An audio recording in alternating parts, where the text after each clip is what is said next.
네. 월요일 남자 이혁진 차장님 나와주시죠. 어서 오세요. 네, 안녕하십니까. 네. 이혁진입니다. 어지럽습니다, 차장님. 네. 아니 지금 네. 뭐 좋은 일이 생긴 거예요? 뭐예요? 왜 그러는 그런 거예요? 거는 아니고요. 네. 그러니까 이제 지금 뭐랄까요? 매크로 부담은 2022년 이후 최고치인 건 맞습니다. 네. 네, 뭐 금리, 유가, 물가 전부 다 지금 최고치까지 올라와 그렇죠. 있으니까요. 네. 근데 문제는 이런 부담 속에서 AI 캐펙스나 이런 것들이 줄어들 것이냐. 자, 이런 것들은 좀 별개인 거죠. 뭐 결론적으로 이제 고금리 부담을 이겨낼 수 있는 실적주들은 여전히 좀 견조한 것이고, 네. 또 반대로 역시나 이거 못 견디는구나 네. 하는 기업들은 오늘 급락을 하고 있는 거죠. 지금 삼성전자가 상승으로 전환한 것에 대해서는 뭔가 네. 이제 협상을 한다. 의사간의 네, 이야기가 맞아요. 있다. 이런 네. 기대가 일단 반짝하지만 아직 결과가 뭐 나온 건 아니잖아요. 그렇죠. 아마 3일 남았죠. 파업까지도 3일 남았고, 네. 그다음에 사후조정 절차를 원래 오늘 못하는 걸로 나왔었는데 지금 시작은 다시 한 거죠. 네. 그래서 아마 중간에 결과들이 좀 나오지 않을까라고 생각을 하는데, 사실 저는 예를 들어 뭐 결과를 우리 예측할 수는 없어요. 네. 근데 두 가지죠. 우리는 볼 수 있는 것들. 첫 번째는 전작에서 밸류에이션이 얼마고, 두 번째로는 최근에 여론이 어떻게 되어가고 있고 네. 인 거죠. 근데 이런 겁니다. 첫 번째로 삼성전자 밸류에이션은 지금 6배 정도 수준이에요. 네. 네. 그러니까 20년 평균 밸류에이션이 한 11배 정도라고 말씀을 드렸었고, 하단이 8배였었는데 지금 6배 정도 수준까지 이미 빠져 있는 네. 상황인 거죠. 그러니까 주가가 올라갔는데 밸류에이션 빠졌다라고 하는 것은 사실상 올해 예정된 이익 자체가 너무나 높기 때문에, 그렇죠. 예, 이것이 영업이익이 뭐 성과급 때문에 좀 꺾이거나 또는 파업 때문에 훼손이 되거나 할 수 있습니다만, 그 폭이 우리가 뭐 무서워서 뭐 100조 원, 뭐 이제 50조 원 이런 얘기를 하지만, 그걸 반영해도 밴드 하단 정도까지 8배 정도까지 올라가는 것이지 그게 어마무시하지 않다라고 말씀 좀 드리는 것이고, 근데 두 번째로는 우리가 지금 보고 있는 여론인 거예요. 자, 이게 트럼프가 제일 무서워하는 게 금융시장인 거죠. 네.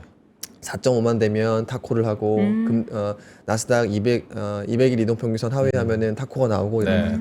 자, 왜 그러느냐? 주식시장에 사람들의 심리가 왔다 갔다 하기 때문입니다. 그래서 증시가 빠진 해에 재선되는 경우가 잘 없다라고 네. 하는 거죠. 자, 이 말씀 왜 드리냐면, 지지난주 정도까지는 노조에 대한 여론이 그렇게 나쁘지 않았어요. 지지난주. 예, 맞아요. 주가 좋았었거든요. 네. 그래, 잘 해결됐으면 좋겠다라고. 맞아. 우리 일은 아니었습니다. 자, 이거는 제가 왜 노조의 이야기에 대해서 왈가왈부를 하는 게 아니에요. 네. 근데 지금 최근의 여론은, 최근에 그 노조위원장과 부위원장에 대한 뭐 이야기 하나하나까지 우리가 전날 받고 있지 않습니까? 사실 워딩을 우리가 주말간에 부위원장의 발언이었나요? 굉장히 극언에 가까운 워딩 네. 수준이 나와가지고 저는 이제 개인적으로도 그렇지만 여론들이 굉장히 안 좋더라고요. 그렇죠. 네. 근데 사실은 그 비슷한 장면들은 이전에도 있었어요. 근데 그때는 주가가 좋았어요. 근데 주가가 지금은 좋으면 뭐 다 괜찮은 네, 거고. 왜냐면은 그냥 주가가 좋으면은 사람들이 그래 둘이 싸우는가 보다 하는 거죠. 근데 주가가 안 좋으면은 우리한테 이제 피해를 미치는 거죠. 사실 제가 예전에도 계엄이 터졌을 때 네. 우리가 정말 정치적인 어떤 그릇된 이런 것보다도 그날 우리가 코인이랑 증시가 너무 많이 급등을 했고 환율도 1,500원을 넘어가서 맞아요. 우리 마음속에 트라우마가 존재했었어요. 그렇죠. 우리 자산이 다 맞아. 반토막 맞아요. 났는데. 그래서 우리가 진짜로 제가 자주 하는 얘기죠. 우리는 불이보다 불이익을 못 참습니다. 불의보다 불이익을 못 참는다. 네.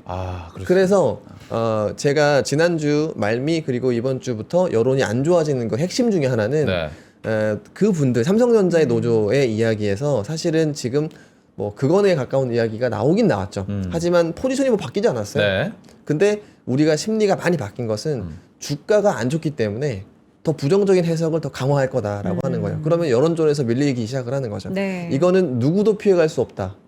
트럼프도 못 피해간다라고 하는 거예요. 자, 그래서 이거는 사내 노조 안에서도 어느 정도는 좀 반영이 되지 않을까라고 네. 생각을 합니다. 그러네요. 사실 이거는 주식을 갖고 있어야 더 좋을 것 같아요. 노조분들이 주식 갖고 있어야 지금 내 심리도 이런데 다른 사람은 실제로 어떨까? 삼성전자 네. 직원들이 네.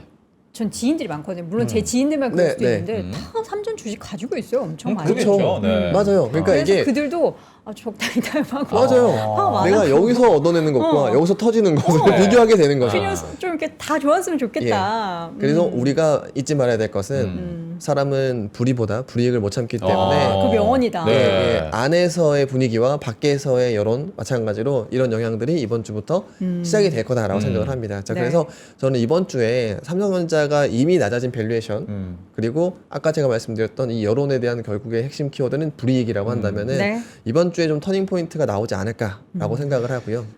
사장님, 저희가 이제 심리적으로 가장 좀 흔들리는 건 뭐냐면 저도 이제 숫자를 계속 보게 되니까 우리의 증시의 크기가 절대값이 굉장히 커지지 않았습니까? 네. 그렇죠.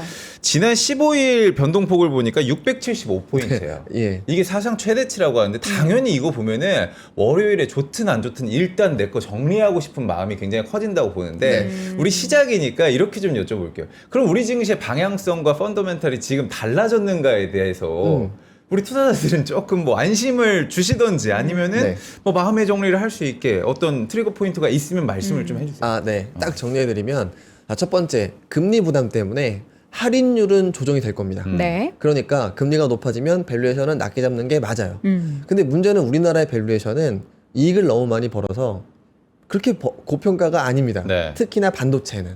그래서 제가 반도체와 반도체 지주사는 사실 크게 밸류에이션 부담이 없는 자리고 나머지는 변동성이 높을 수도 있는 밸류에이션 특정 업종 종목들 같은 경우에는 고점이다라고도 네. 말씀을 좀 드렸어요. 근데 그러면은 지금부터는 우리가 좀 어떻게 할 거냐? 사실 정리보다는 기술적 과열 해소 국면에서 사야 된다라고 생각을 합니다. 자, 이유는 뭐냐면 우리나라의 펀더멘털을 훼손하는 것은 네. 이번에 성과급 사태가 될 수는 있어요. 될 수는 있는데 하지만 아까 제가 말씀드렸던 하이닉스는 이미 10% 성과급을 지급을 하고 있어요. 네. 그러면 밸류에이션에 훼손이 됐냐? 크게 되지 않았거든요. 이미 뭐 반영이 네, 다 네. 되었기 때문에. 근데 이 지금 문제는 하이닉스가 성과급을 됐다라고 하는 것은 시장 전반에 영향을 주지 않았어요. 왜냐? 하이닉스가 그러든가 말든가. 근데 삼성전자의 인사 정책은 다른 기업들한테 영향을 미칩니다. 삼성전자가 뭘 하면 삼성이 뭘 하면 나머지가 따라하거든요. 이미 뭐 다른 업계들도 섹터들도 네, 네. 비슷한 얘기를 그러니까 하고 지금 있잖아요. 똑같이 네. 그러잖아요. 근데 나머지 지금 우리나라의 경제는 반도체 외에 나머지 기업들은 그렇게 좋지 않아요. 하반기에 상반기보다 실적이 빠집니다. 비반도체는. 자, 그렇기 때문에 결국에는 지금 이런 성과급 부담을 삼성에서 해결이 되면 나머지도 사실 자연스럽게 좀 풀릴 가능성이 높다라고 하는 거고 네. 지금 왜 나머지들이 더 많이 빠지냐? 마찬가지로 똑같은 부담이 생기면 나머지는 견딜 수 없거든요. 그래서 오늘 같은 경우에도 사실 반도체는 살아나지만 나머지는 주가가 좀 빠지고 네. 있는 상황이에요. 금리 부담도 있는데 이런 성과급 부담도 피할 수 없는 부분들이 있기 때문에 네. 자, 그래서는 바닥을 잡으시되 실적의 추세랑 레벨이 합리적인 종목을 위주로 잡으시라.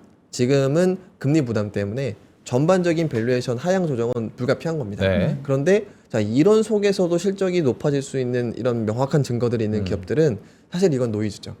사야 되는 거예요. 사야 된다. 그렇죠, 네. 그렇죠. 그렇기 때문에 저는 반도체랑 반도체 지주 이런 것들은 전 충분히 밸류에이션 하단에서는 사도 된다. 근데 문제는 이제 언제냐. 그렇죠. 사실 뒤에 자료가 있긴 합니다만 네. 급격한 조정일 경우에는 이번 주 중이고요. 주가 레벨로는 한 7천?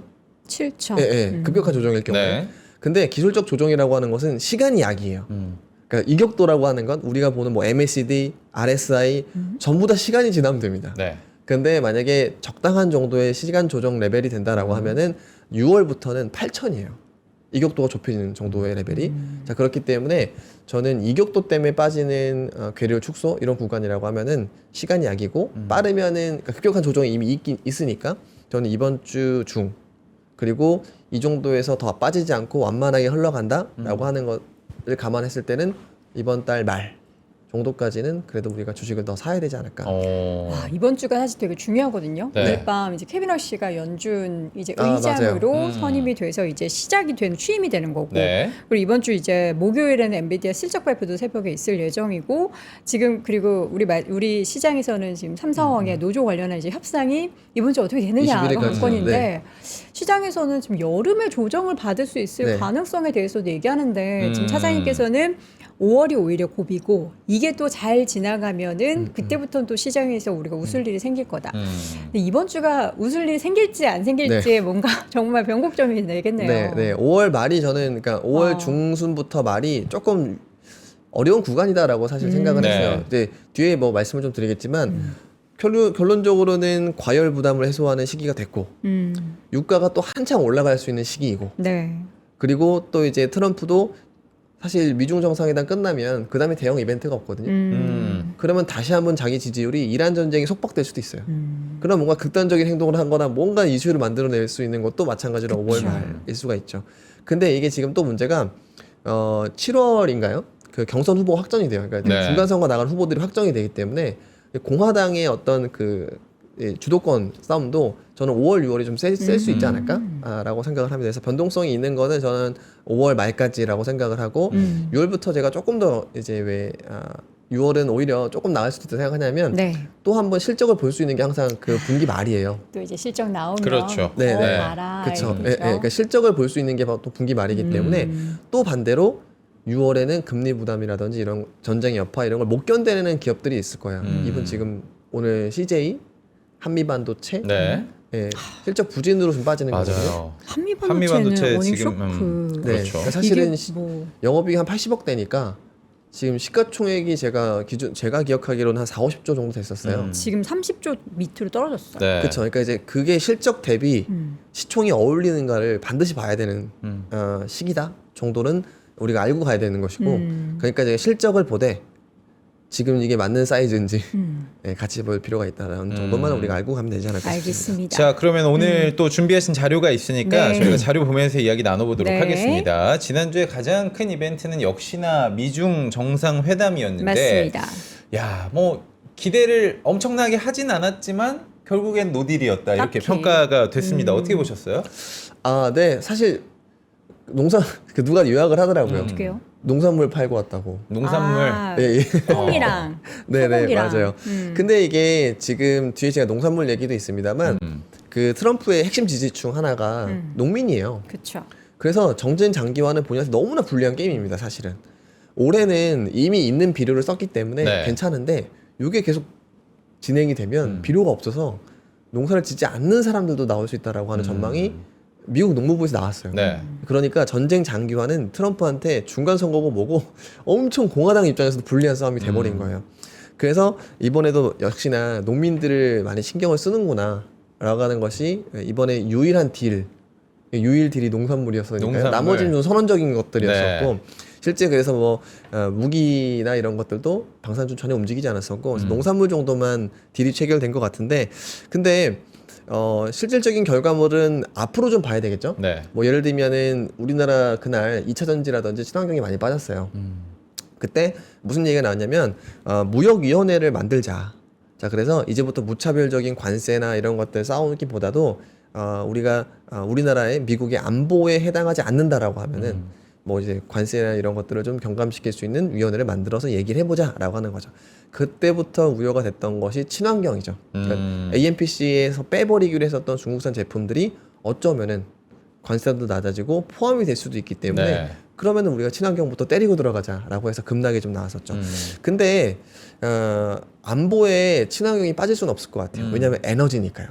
그러니까 이제 미국은 지금 안보에 대해서 한 두 가지 정도로 얘기하고 있죠. AI랑 에너지. 그래서 에너지 들어갈 것 같아서 저는 친환경은 그래도 지금 빠진 거는 어느 정도 회복을 하지 않을까라고 좀 생각을 하고 있고요. 오늘도 사실 뭐 친환경 섹터가 일단 안 빠지는 게 없는 날이긴 네. 합니다. 친환경 섹터가 빠지고 있고 많은 분들이 전력 관련해서 오늘 네. 뭐 전력 쪽이 이렇게 많이 좀 네. 미끄러집니다. 이게 뭐 고점에 대한 어떤 차익 예. 실현인가 이런 식으로 질문을 좀 주시는데 어떻게 보세요? 네. 그쪽만 빠르게. 예. 사실 지난주에도 말씀은 드렸어요. 그러니까 이제 뭐냐면 밸류에이션이 원래 우리나라의 전력 기기 업종들 네. 같은 경우에는 미국이나 유럽에 있는 기기 업종들보다도 20%에서 많게는 30% 밸류에이션 할인을 받았었습니다. PER 기준으로. 근데 지금은 LSLEC 같은 경우에는 뭐 거의 주가가 너무 많이 올라와서 뭐 80배, 90배 정도까지 올라간 상황이고 나머지 전력사들도 미국 업체랑 거의 동등한 수준까지 밸류에이션이 와 있는 상황이에요. 자 그렇기 때문에 이제 미국 업체랑 PER이 붙었다라는 얘기는 사실 우리나라 전자닉스로 생각하면 지금보다 주가 2배 간다는 얘기인 거거든요. 그렇죠. 그러니까 예. 그럴 정도로 어느 정도 밸류에이션은 목에 찼다.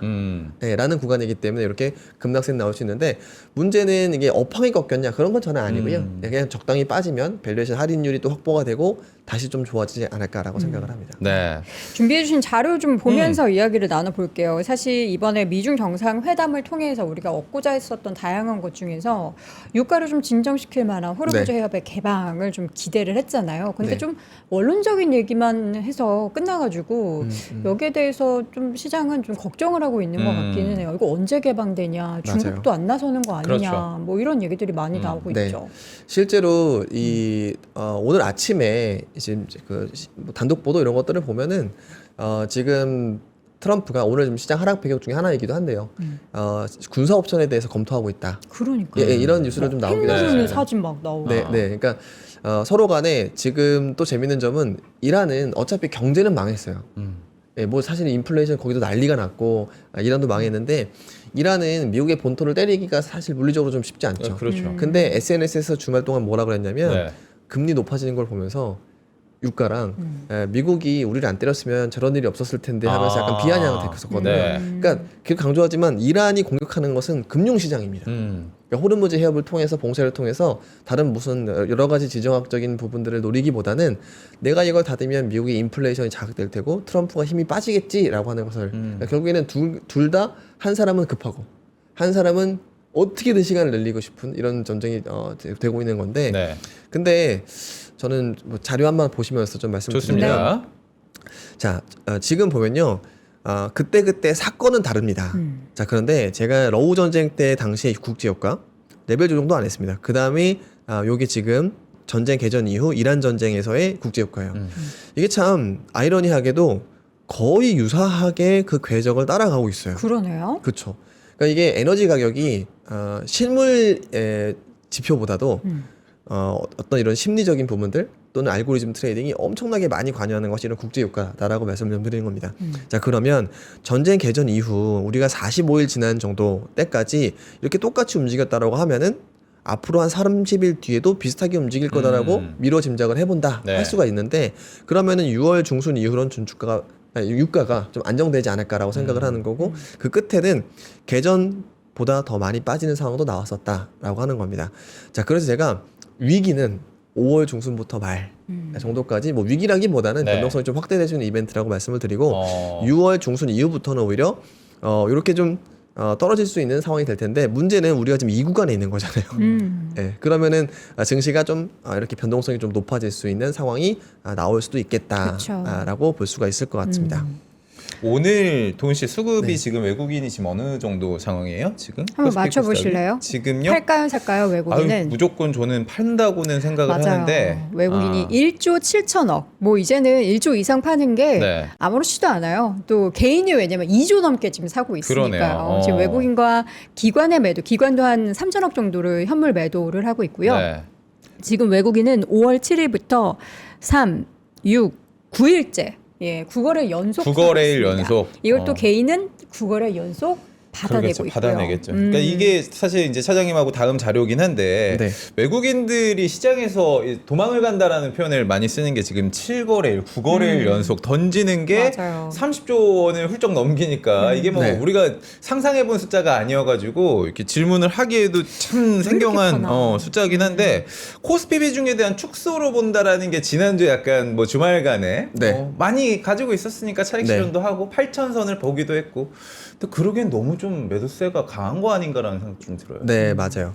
그러니까 외국인의 수급은 저도 제일 중요한 지표 중에 하나라고 항상 생각을 하고 그것도 데이터를 좀 많이 해서 보여드리고 있습니다. 네. 자, 그런데 이 외국인의 수급을 우리가 너무 확대 해석할 필요가 없겠다라고 좀 말씀을 드리는 것은 지난해 10월부터였었어요. 네. 사실은 그 표면적인 이유는 고객의 우리 그 예탁금들이 50조에서 130조가 됐으니까 외국인들이 80조 팔지 않으면 아주 단순 계산입니다. 네. 80조 팔지 않으면 뭐 쉽게 우리 증시가 아주 다시 좀 원복되는 상황은 나오지 않겠다라고 하는 것 많이 말씀을 드렸죠. 자료를 한번 보여주시면 제가 자료를 통해서도 외국인 수급이 예전에 달라졌다라고 좀 말씀을 좀 드릴 수 있습니다. 네. 자, 우리 전통적인 2016년도부터 2022년도까지의 외국인 수급이에요. 그리고 이게 코스피의 EPS입니다. 요 파란색이 외국인 수급은 요 위에 있는 노란색이라고 보시면 돼요. 자, 그런데 뭐 상식적인 얘기를 하나 말씀드리면 외국인의 수급은 실적과 같이 움직였다. 네. 아주 상식적인 부분들이죠. 근데 이게 언제 깨졌을까? 언제 깨졌냐면은 AI 시대부터 깨졌다. AI 시대부터. 예. 이유는 뭐냐면 뭐 이유는 뒤에 말씀드리겠지만 실제 보시면 23년도부터 외국인이 살 때 우리나라 EPS는 빠지고 외국인이 팔 때 우리나라 EPS는 올라가는 이런 이상한 상황이 나오더라라고 네. 하는 겁니다. 자, 그러면 외국인이 판 이유가 어떤 변수가 그때 있었을까 생각을 해보면 제가 한편 외국인이 틀렸다라고 말씀을 좀 드리기보다는 외국인은 결론적으로는 덜 오른 자산의 비중을 확대하고 때로는 정치 리스크가 발발했을 때 그 피해주들을 팔기 때문이다. 네. 라고 좀 말씀을 드립니다. 왜냐하면 전체 포트폴리오에서 한국의 비중이 5% 미만이었었기 때문에 사실 우리나라 입장에서 하나하나 뜯어보고 투자하기보다는 글로벌 포트폴리오 조정 속에서 한국의 수급이 결정이 되는 것이죠. 자, 실제 그럼 보면은 2024년도부터 말미부터 우리가 어떤 이벤트를 지나왔을까? 12월에 계엄이 있었고요. 그 다음이 25년도 되자마자 좀 외국인 들어온다 싶으니까 상호관세 터졌어요. 관세 4월. 네. 그리고 이란 전쟁이 터졌죠. 자, 그러면 실제 외국인들이 언제 팔았는지 한번 보면 그 답이 나온다라고 하는 겁니다. 이때 한번 팔고, 이때 세게 팔고, 이란 전쟁하고 많이 팔고. 네. 자, 그러면 정치적인 불확실성이 생겼을 때 한번 팔고, 그 다음에 상호관세 때문에 우리나라가 교역국가지 않습니까? 최대 피해 주니까 팔고, 그 다음에 주가 좀 좋을만 하니까 이란 전쟁 터져서 당연히 우리나라가 동아시아가 최대 피해국이니까 네. 팔았다라고 하는 겁니다. 그러니까 지금 외국인의 포트폴리오 가장 큰 이유는 우리나라의 시가총액이 너무 커져서 포트폴리오 조정을 위해서 이제 좀 팔았다라고 하는 것 말고도 우리나라가 취약할 수 있었던 국내외 이슈가 있었기 때문에 외국인들이 더 포트폴리오 조정을 세게 할 수 있을 만한 상황이 됐고 마침 우리가 개인의 포트폴리오가 주식으로 많이 넘어왔기 때문에 팔기 되게 좋거든요. 네. 유동성이 넘쳐납니다. 자, 그래서 외국인들이 팔기에도 또 좋은 시장이 한국이었었기 때문에 저는 외국인들의 어떤 지금의 매도세를 무슨 한국의 위기의 전조라든지 이렇게까지 볼 거는 아닌 것 같다. 단 우리가 실제 그렇죠. 우리가 느끼는 실물 경기라는 게 있어요. 자, 그런데 안 좋죠. 네, 실제 그리고 최근에 뭐랄까요? 대출 연체 아, 좀 많아지고 있어요. 네. 그러니까 이제 그리고 개별 기업들이 회생 건수 이런 것도 많아지고 있습니다. 자, 근데 지금 그런 우려가 없지 않지만 우리는 지금 상장 주식을 하지 않습니까? 그러니까 지금 부동산도 급격한 양극화 시대인 네. 것처럼 기업들의 실적도 급격한 양극화 시대. 근데 우리가 들고 있는 주식은 상장 시장, 양극화에 좋은 점을 있는 기업들 사는 거기 때문에 외국인의 수급을 보면서 우리 경기 전반의 불확실성을 너무 이렇게 생각할 필요는 별로 없다라고 좀 말씀을 좀 드립니다. 네. 사실 오늘 시장이 생각보다 코스피가 낙폭을 줄여가는 이유, 물론 이제 삼성전자, SK하이닉스의 반등이 그 뭐 낙폭을 줄이는데 큰 영향을 미치고는 있지만 이게 형님들이 좀 이게 버텨줘야 네. 동생들도 지금 괜찮은 건가 이렇게 눈치 보면서 좀 반등을 할 거 맞아요. 아니에요.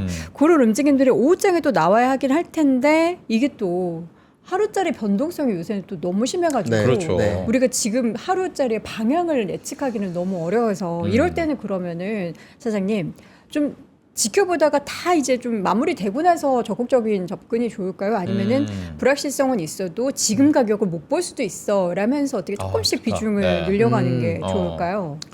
사실은 우리가 하락을 떨어지는 칼날을 잡을 때가 있어요. 그건 당장 움직여야 되는 거죠. 그때는 사실은 뭐랄까요, RSI라든지 엔벨로프라든지 네. 전통적으로 지수에 많이 쓰는 과열, 과매도 이런 것들의 기준이 필요한데 지금은 오히려 과열을 갖다가 식히는 과정입니다. 아, 너무 뜨거웠으니까. 그렇죠, 그렇죠. 네. 근데 뜨거운 게 식힐 때는 급할 필요는 없어요, 사실. 근데 중요한 점은 이때 예를 들면 이런 거죠. 많이 떨어진 종목을 사는 것이 아니라 네. 좋은 종목이 많이 좀 적게 떨어졌을 때 그걸 잡아야 된다라고 하는 거예요. 왜냐면은 많이 떨어진 종목을 선택을 하는 것은 주도주가 바뀔 거라고 예상을 하는 거거든요. 근데 실제로는 주도주는 잘 바뀌기 어려운 구조입니다. 뭐 딱 한 가지 기준, 실적 때문인 거예요. 그래서 지금은 떨어질 때도 급할 필요가 없고 살 때 급할 필요가 없고 그 다음에 종목을 선정할 때도 우리가 지난 시계열과 앞으로의 시계열이 크게 바뀌지 않을 거다. 네. 오히려 이게 좀 너무 느긋하다 보면은 6월 이후를 만약에 생각해 본다라고 하면은 6월 이후부터는 주도주가 바뀔 수도 있죠. 바뀌어요?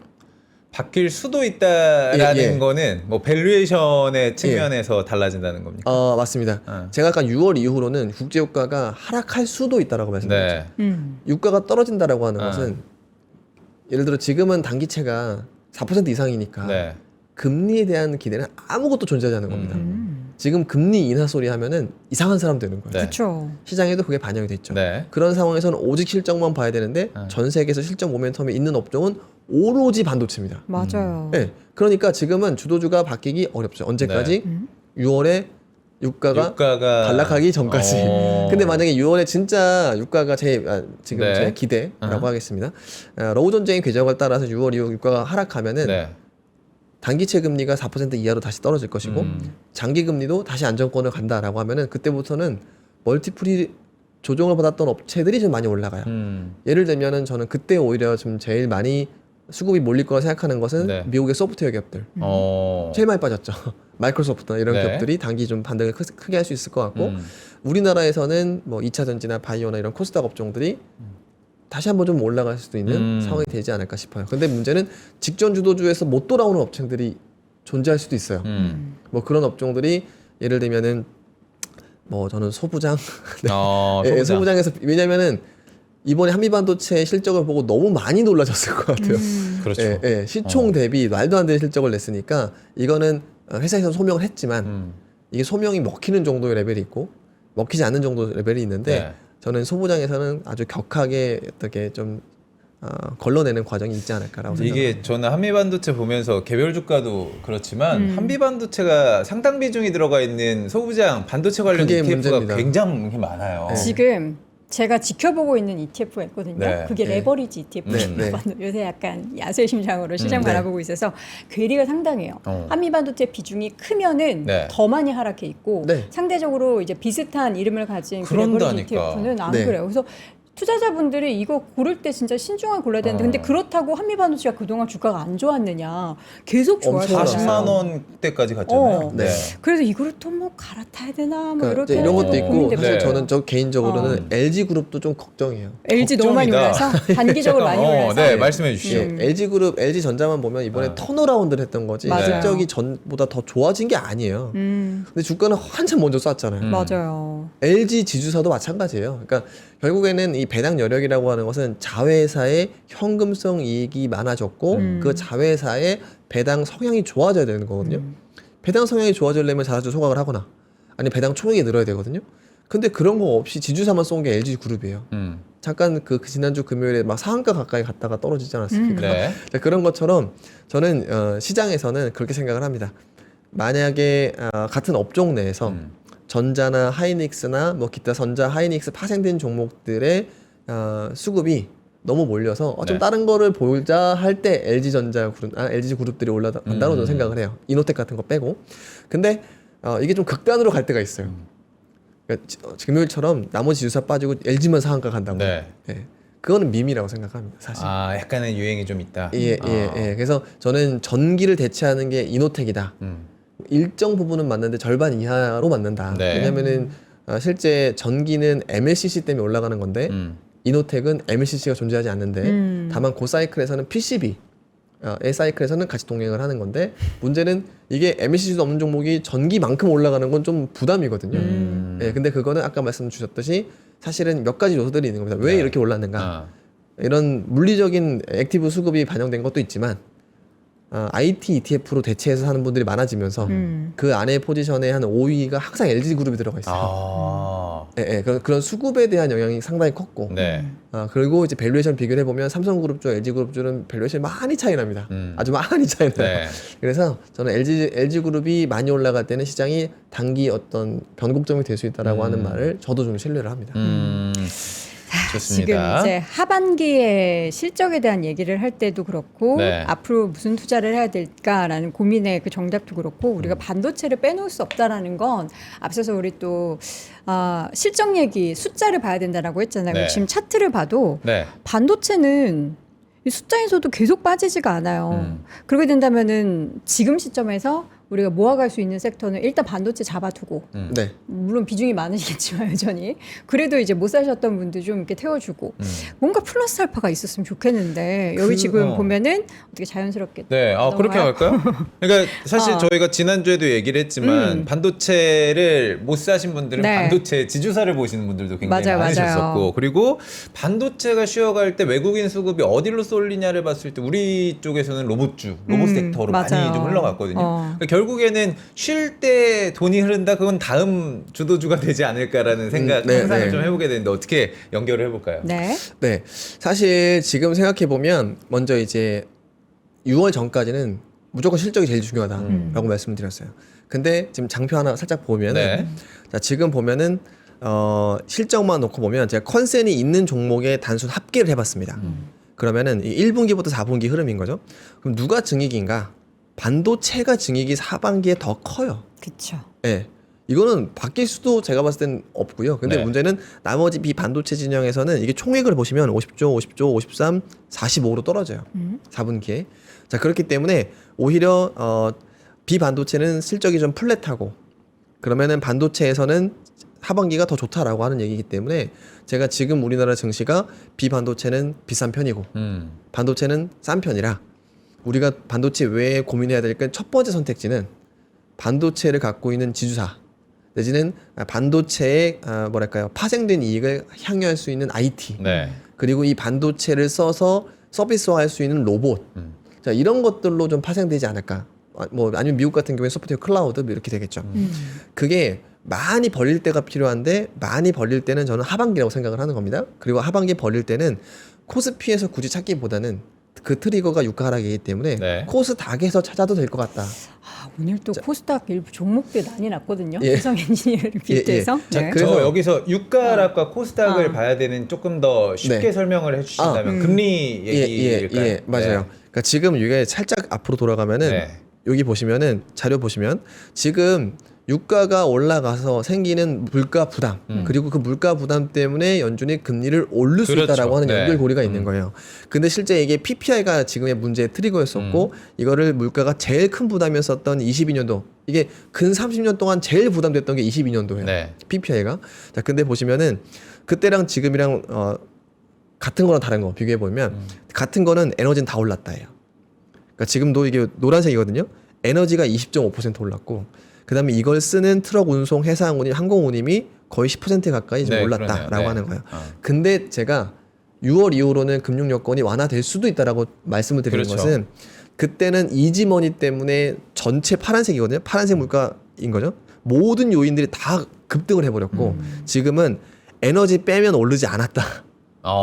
그러니까 유가가 떨어지면 금융 여건은 크게 완화될 수도 있다라고 주장을 하는 겁니다. 네. 그러니까 22년도와 지금이 같은 거는 에너지 가격이 똑같이 올랐고 근데 그때와 지금이 다른 점은 에너지 외에 나머지 지표들이 여전히 인플레이션 안정화로 가고 있기 때문에 금융 여건은 유가만 빠지면은 크게 후퇴하고 금리 인하 전망도 사실은 뭐 살아날지 안 살아날지 모르겠지만 유가가 많이 빠지면은 살아날 가능성도 없지 않다라고 좀 주장을 하는 겁니다. 그렇게 되면은 코스닥이나 이런 쪽들이 좋아질 수도 있는 여건이 좀 나올 수 있다라고 좀 말씀을 드리는 거예요. 그래서 저는 하반기에는 코스피의 반도체 종목보다 전자닉스 빼고 나머지 뭐 한미 반도체라든지 이런 거 빼고는 코스닥에서 말씀하셨던 주성 엔지니어링 실적이 나오는 것들 네. 오늘도 HPSP도 많이 안 빠져요. 그러니까 지금부터는 어떤 본딩이라고 하는 테마보다 그래서 영업이익률이 얼마인데라고 하는 숫자를 보여주는 반도체 소부장이 뭐 예를 들면 뭐 리노, 한미, 이제 HPSP 그다음에 뭐 주성 이런 쪽들은 영업이익률도 견조하거든요. 네. 자, 그런 쪽으로 조금은 더 사람들의 돈이 갈 가능성이 좀 있다라고 하는 거예요. 그래서 그런 부분들을 좀 더 확산되는 매기는 저는 금리 전망이 조금 여건이 완화돼야 되지 않을까. 그래서 저는 하반기는 코스피에서는 뭐 아까 말씀드렸던 저 두 개 정도 네. 테마가 좀 제일 중요할 것 같고. 저는 너무 장밋빛을 얘기를 하는 걸 수도 있는데 캐비넛이잖아요. 네. 트럼프 사람 아닙니까? 아, 네네. 인하는 못하더라도 인상은 안 막지 한다? 않을까요? 물론 이제 시장에서의 모든 시그널이 네. 야 예. 연준 너는 지금 금리 인상 안 하고 뭐해겠지만 뭔가 이렇게 가사무사하게 해주고 네. 이렇게 좀 다른 정책으로 예, 이렇게 예. 해가지고 뭐 이렇게 네. 하지 않을까. 근데 저는 더 중요한 포인트는 네. 이거예요. 캐비너시가 트럼프 사람이라는 것보다 SD 로더의 사유라는 것보다 이 AI가 만들어낸 금융 지표를 이해하고 있는 게 제일 중요하다 생각합니다. 그러니까 예를 들면 계속 제가 자주 말씀드렸던 거예요. 캐비너시는 AI는 디플레이 요인으로 보는 것 같다. 자, 근데 지금 우리의 모든 금융 지표가 AI가 사후적으로 만드는 지표도 되게 많아요. 네. 예를 들면 IT가 비싸지는 거 이거 AI 때문에 메모리 많이 쓰니까 하는 거고요. 그쵸. 전기료 비싸지는 거 AI 쓰면서 나오는 네. 거죠. 근데 AI를 하면은 인건비가 싸지죠. 지금도 미국의 빅테크기들이 해고 전망이 점점 더 커지고 있어요. 근데 인건비가 떨어지면요, 인건비 부담이 기업에서 떨어지면은 사실상 디플레이 요인에 가깝습니다. 그러니까 우리가 뭐 예를 들면 이런 거죠. 기업이 캐펙스를 써요. 기업이 어떤 비용을 써요. 그거 의미 없습니다. 인건비가 최고예요. 그러니까 기업의 모든 비용 구조에서 인건비가 최고입니다. 최고. 그러니까 지금 성과급 논란 때문에 이제 좀 안 좋아지는 것도 있죠. 근데 어쨌든 결론적으로 이 가장 스티키한 인플레이션 요인 중에서 이 임금이라고 하는 것을 A가 건드려버리기 때문에 네. 저는 이거는 장기적으로는 디플레이 요인, 디스인플레이라고 하겠습니다. 디스인플레이션 요인이라고 생각을 합니다. 근데 워시는 이런 얘기를 되게 자주 했어요. 그래서 지금 당장의 물가 부담 때문에 금리를 올릴 사람이 저는 아니라고 아니다. 생각합니다. 네. 그러니까 트럼프 사위 중요하고 SD 로더 트럼프의 사위가 아니죠. 트럼프의 지인 SD 로더의 사위인 거 중요하지만 네. 예, 가장 중요한 것은 이 사람이 인식하는 AI에 대한 인플레 인식이라고 생각을 하고 그래서 우리가 생각하는 전력비 그 다음에 메모리 가격에 따른 파급 이런 것들은요 초기에 나오는 것이고 후기에 가면 다시 안정화가 될 수밖에 없습니다. 네. 자, 그래서 이걸 기다려줄 수 있는 사람이냐 아니냐가 더 중요한데 기다려줄 사람이지 않을까. AI에 대한 인식 자체가. 그래서 저는 지금 이게 단기에 4% 단기금물 금리가 올라갔더라도 네. 적어도 한두 달 내로 뭘 하진 않을 거거든요. 그러면은 그 멈춰 있는 시간 동안 유가만 빠져준다라고 하면은 저는 다시 우리가 기대하는 캐비너시로 좀 작용하지 않을까. 네, 이렇게 좀 기대를 하는 겁니다.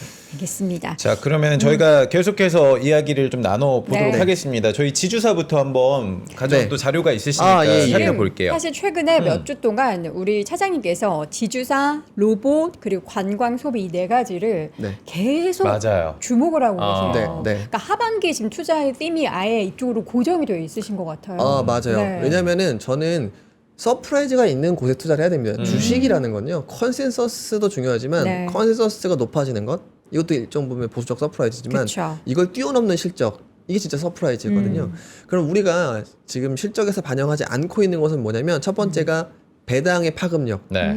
이거 지금 27년도, 28년도 실적에 지주사들이 반영이 잘 안 돼 있어요. 네. 자사주 소각에 대한 우리의 인식.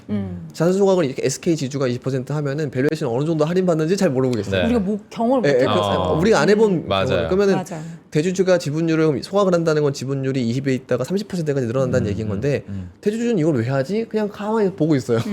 배당 노리려고 하는 그쵸, 거거든요. 그쵸. 그렇기 때문에 지주사에 대한 부분들은 여전히 좀 좋게 보는 것이고 네. 또 하나의 서프라이즈는 우리가 상상이나 해봤습니까? 소비가 좋아질지? 아니 저희가 저기 GDP 성장률이 깜짝으로 지금 올라갔잖아요. 네. 2%대로. 맞아요. 그러니까 네. 근데 문제는 우리가 상상이나 해봤습니까? 중국인들이 다시 돌아올지? 한한령이 그러니까 저는 그게 되게 중요한데 네. 문제는 우리가 잘 몰랐었던 소비 늘어나고 돌아올지 몰랐었던 중국인이 늘어났을 때 네. 대비가 안 된, 그러니까 공급이 빠르게 늘 수 없는 것이 백화점 숫자, 호텔 숫자예요. 맞아요. 그러니까 저는 여기서 이게 올이 될지 내일이 될지 모르겠지만 서프라이즈는 계속 나오겠다라고 좀 말씀을 드리는 것이고 호텔 짓는데 오래 걸려요? 오래 걸리죠. 그렇죠. 그러니까 최소 캡슐로 짓는 게 아니지. 그리고 우리가 생각하는 건 지금 예전에요 제주도에 지금 하얏트 호텔 아세요? 네네. 하얏트 도심에 호텔이 있잖아요. 네. 도심에. 그거 중국 자본으로 지었거든요. 아 그래요? 근데 그게 아예 드롭됐었던 적도 있어요. 그러니까 호텔 부지라고 하는 것이 오. 그리고 또 이 성수동에 그 부영 맞아요. 예, 거기 호텔 건설 갖고 있는 들어온다면서요. 그것도 지금 10년 동안 맨 땅이었던 거 아세요? 어. 그러니까 호텔을 하나 짓는다고 네. 하는 것은 허가도 문제고 어. 그 다음에 짓는 사람의 자본 여건도 문제고 그렇죠. 그 다음에 이제 ROE가 나와야 되잖아요. 근데 관광객들은 그렇게 많이 늘어나지 않은데 네. 건축비는 늘어나다 보니까 그러니까 실제로 이 호텔이 24년도까지 건축 승인 면적이 급감했었어요. 그러네요. 그러니까 이제 당장에 뭐 나오기가 아주 어려운. 네. 이거 완전 반도체 같은데요? 그렇죠. 쇼티지. 맞아요. 생산을 하지 경모, 않아서 네. 쇼티지 생겼는데 갑자기 그러네요. 수요가 폭발해. 이거 제2의 반도체? 그러니까 이제 뭐 사실 그렇게 될지 모르겠지만 네. 어쨌든 문제는 그래서 객단가가 올라가는 거예요. 그러니까 방 하나당 그 ADR라고 하는데 호텔 같은 경우에는 ADR의 가격이 ADR 지수로 본다면 지난해가 14만 원, 지금이 19만 원 정도예요. 그러면 좀 있으면 이게 계속이 되면은 이제 어떤 어플리케이션을 통해서 네. 호텔 방 할인은 없어지는 거예요. 네. 할인이 없어지면 객단가도 확 올라가 버립니다. 자, 그런 부분들이 있기 때문에 저는 네. 우리가 지금 부동산 아파트 건축 승인이 많이 안 나서 월세가 올라가듯 전세가 올라가듯이 호텔 가격의 객단가도 구조적으로 올라갈 수밖에 없겠다. 왜냐면 관광객이 줄어들어야 되는 거잖아요. 네. 앞으로 더 올 거예요. 솔직히 반도체로 전 세계가 이렇게 메모리 반도체 집중이 됐는데 한국에 한번 구경 오고 싶어 하는 마음은 더 늘지 네. 줄진 않을 거잖아요. 그래서 어쨌든 그런 부분 때문이라도 저는 근데 다만 지금은 우리가 수요가 뒤에 병목이 있는 겁니다. 네. 유가랑 전쟁 때문에. 근데 이게 만약에 해소가 된다? 관광은 더 쏟아지겠죠. 그래서 그렇게 좀 생각을 하지 않을까. 자, 저희가 이야기 나누는 사이에 네. 지수가 양전에 성공을 했습니다. 야, 코스피는 7,495포인트 선에서 네. 0.04%, 오늘 삼성전자가 지금 3.7%까지 상승폭 그러네요. 키우면서 28만 원 다시 회복을 했고요. SK하이닉스도 1.2% 오르면서 184만 원 선을 다시 한번 회복을 하는 움직임들 보이고 있고, 자, 하락 흐름 보였었던 삼성전기, 한화 에어로스페이스 그리고 현대차도 낙폭 꽤 많이 줄여가는 모습들이 기록이 되고 있습니다. 물론 이제 우리 지금 이 주변에 있는 여건들이 하나도 달라진 건 없어요. 그렇습니다. 협상 계속해서 진행이 되고 있는 거고 유가 여전히 부담이고 금리가 떨어진 것도 아니고 한데 지금의 시장의 반등에 우리가 뭔가 호들갑을 떨지 말아야 되는데 자꾸 왜 이렇게 맞아요, 뭔가 맞아요. 이게 여기 강하구나 이런 생각을 하게 만드네요. 근데 이유는 예비 자금이 그만큼 많아서 그렇습니다. 제가 지금 지난 주에 법인이 네. 새로 주식을 하려고 했던 검토 이런 회사만 자금으로 치면 1,000억 정도가 돼요. 그러니까 네. 안 하다가 이제 해야겠다 싶어서 해야겠다. 그러니까 이 예비 자금이 뭐 제가 알고 있는 것만 1,000억인데 시장에서 예비 자금이 얼마나 많겠습니까? 그쵸. 그러니까 그런 부분들이 있기 때문에 그러니까 개인뿐만 아니라 그 법인 자금도 주식으로 이용을 할 수 있는데 그렇게 보수적이었던 법인 자금이 지금 시장에 들어오려고 준비를 하고 있다. 네. 근데 이유가 왜 그럴까? 왜 그래요? 자, AI 반도체 뭐 중요하죠. 근데 저는 근본적으로는 우리의 보통 법인 자금이나 많은 거액 자산가들이 너무 채권을 과매수하고 있어요. 안전하게 투자하느라. 네. 근데 문제는 이건 2표는 4.5%, 4.6% 주는데 인플레이션으로 살살 녹고 있지 않습니까? 그렇죠. 그러니까 위험도를 높여야 되겠다고 하는 가장 큰 의사결정은 법인에서 내려온 거고 네, 그다음에 부동산으로 이제는 갭 투자를 지방에서 많이들 하셨었는데 지금은 가격이 빠져도 부동산이 조금 강남은 빠져도 쉽게 나가기가 어렵잖아요. 대출 네. 안 해주니까. 그렇죠. 그 세무조사에 대한 리스크가 상존하니까. 그렇기 때문에 이 자금들이 또 주식으로 넣어보고 있는 거고 더 큰 문제는 제가 자주 강조드리죠. 여러분들 빌딩 매매 시장 한번 보세요. 빌딩? 네, 매수 호가가 존재하지 않아요. 건물 시장. 천정부지로 올라간다는 거예요? 아니요. 거래가 안 돼서? 네, 매도 호가만 있고 매수가 안 붙어요. 빌딩이 요새 힘들죠. 네. 제가 디스코로 어플리케이션 이름인데 보면은 그 교대역 상업용 건물. 상업용 네. 교대역 앞에 있는 큰 빌딩도 한 400억이면 사요. 왜 사시려고요? 아니 그게 아니고. 돈 좀 모아볼까요? 그러니까 아니 우리가 생각하는 우리 관념적인 십시일반에도 안 돼. 우리 구독자 네. 지금 시청자분 한 2만 명 계신데 네. 이분들과 함께라면 살 수 있을 것 그래서 같아요. 펀드식으로 하면 되죠. 네, 어쨌든 우리가 생각하는 관념보다 개념 관습 가격보다 빌딩 가격은 훨씬 더 싸졌다. 거래가 안 된다. 근데 지금 누가 빌딩 사겠어요? 그 돈 그게 있으면 주식 문제인 사죠. 거예요. 근데 문제는 삼성전자 하나 그쪽에서 400억 팔고 이쪽으로 들어오면은 수급 영향이 엄청 클 수밖에 없는 그래요. 거죠. 지금 삼성전자 여러분 4% 네. 넘게 오르고 있어요. 네, 아마 오늘 법원 판결이 나왔을 수도 있죠.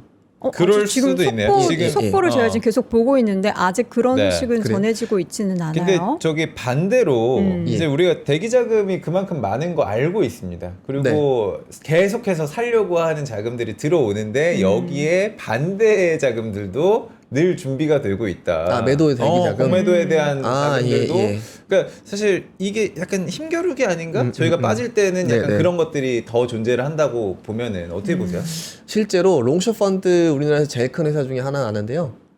거기는 오히려 매수 포지션 사이즈를 더 키워야겠다. 롱매수. 거를. 오. 네, 숏이 아니고 전자닉스에 대한 실적 신뢰도 때문입니다. 그러니까 이게 여러분들이 생각하는 것과 주요 실제로 뭐 키플레이어 해야 될까요? 자금이 좀 더 큰 쪽은 전혀 네. 다른 생각을 하고 있다. 그래서 노이즈에 흔들리는 것은 우리가 맨날 왜 전원주 씨 보면서 그분이 할 수 있어. 우리 그분이 갖고 있는 동안 리만 사태도 있었고 뭐 많았거든요. 결국에는 방향성을 놓고 투자하는 사람들이 가장 큰 돈을 벌었다라고 생각을 합니다. 근데 문제는 이게 방향성이 꺾일 수 있는가, 네. 우리가 그 변곡점에 서 있는가인 거거든요. 그렇죠. 근데 지금 주말 동안에 노무라 리포트가 또 회자가 됐었잖아요. 그렇죠. 맞아요. 네. 네, 얼마였죠? 걔네들은 50만 닉스. 49만 원. 59만 원? 아, 50만 전자, 예, 예. 200 넘었죠?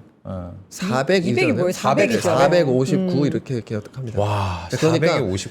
근데 일본의 리포트는요 보수적이에요. 옛날엔 그랬어요. 지금 네. 최근에 노무라가 막 지르니까 아. 59만 전자 400만 닉스. 예, 네. 우리가 지금 너무 체감을 못 하는데 과거에 일본 하우스들은요 다 엄청나게 보수적인 곳이었어요. 근데 좀 뭐 바뀌었나 봐요. 근데 그 정도로 더 세대가 체감을 하는 차이가 거야. 그러니까 실제 일본이 지금 외국인 순매수가 엄청 규모가 커요. 아. 근데 이제 다 테크 쪽이었거든요. 그러니까 일본에 있는 소부장들이나 소재업체들 얘기를 들어보면 지금 이 메모리 업황이 쉽게 끝날 것 같지가 않다라고 일본에서 판단하는 것 네. 같다라고 생각을 하고 있고요. 어쨌든 요 사이클에 대해서 제가 오늘 막 사서 뭐 더블 뭐 이런 말씀 드린 게 아니에요. 이 메모리라고 하는 요 지금의 업황은 되게 구조적일 텐데 다만 업다운이 없을 수는 없어요. 왜냐면은 수요가 일정해도 비트그로스는 원래 일정했고요. 공급이 왔다 갔다 하잖아요. CXMT 들어올 거고 SMIC가 들어올 수도 있고 그다음에 이제 YMTC가 들어올 수도 있고 이거에 따라서 출렁이 이미 있을 것이지 AI 때문에 수요의 레벨은 이 공급 이제 수요 곡선 자체가 이게 확 이동해 버렸다라고 네. 보시면은 뭐 전혀 무리가 없을 겁니다. 지금 일단 속보가 하나 있었습니다. 좋아요. 네. 법원이 삼성 노조 위법쟁이 가처분에 있어서 일부 인용을 했다. 평시 수준을 유지한다. 무슨 얘기죠 이게? 일부 인용을 했는데 네. 평시 수준을 유지한다. 그러니까 파업하지 말라.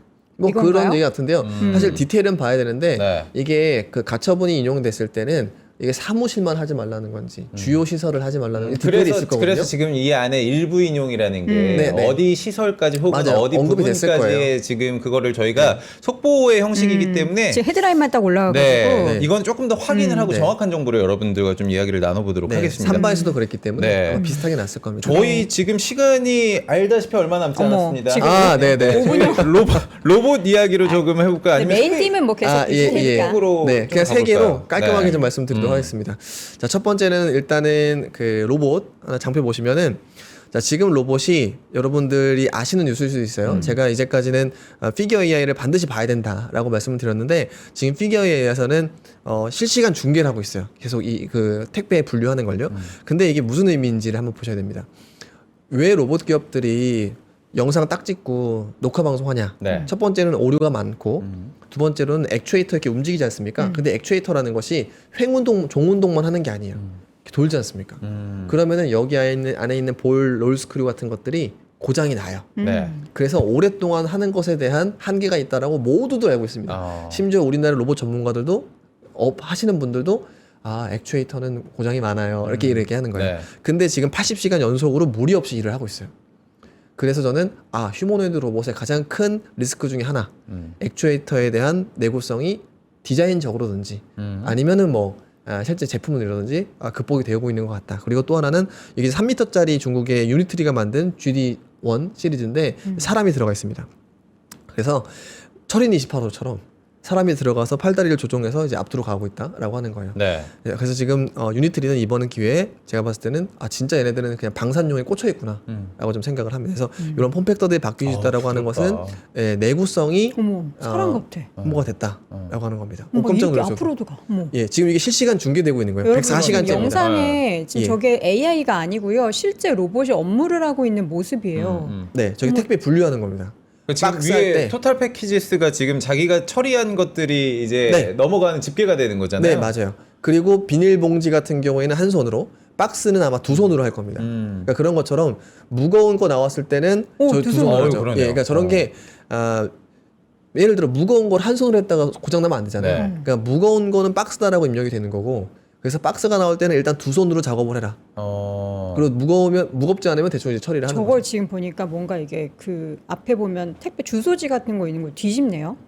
계속 네, 뒤집어요. 맞아요. 저기 보면 그래서 뒤집어요. 보면은, 계속 네, 그렇게 네. 뒤집어요. 저기 네. 이제 아 바코드라든지 뭐 이런 것들도 그쵸, 있을 수도 그쵸. 있고요. 그쵸. 뒤집어요. 그래서 신기하다. 그 뒤에 물류단으로 갈 수 그거 있게 뒤집죠. 그러네요. 편하게끔 정리를 해주는 겁니다. 위치나 이런 것들을. 그러네요. 네, 와, 어쨌든 신기하다. 그런 부분들까지 우리가 넘어왔다라고 하는 것이고요. 자, 그 다음이 바로 이제 관광인 거죠.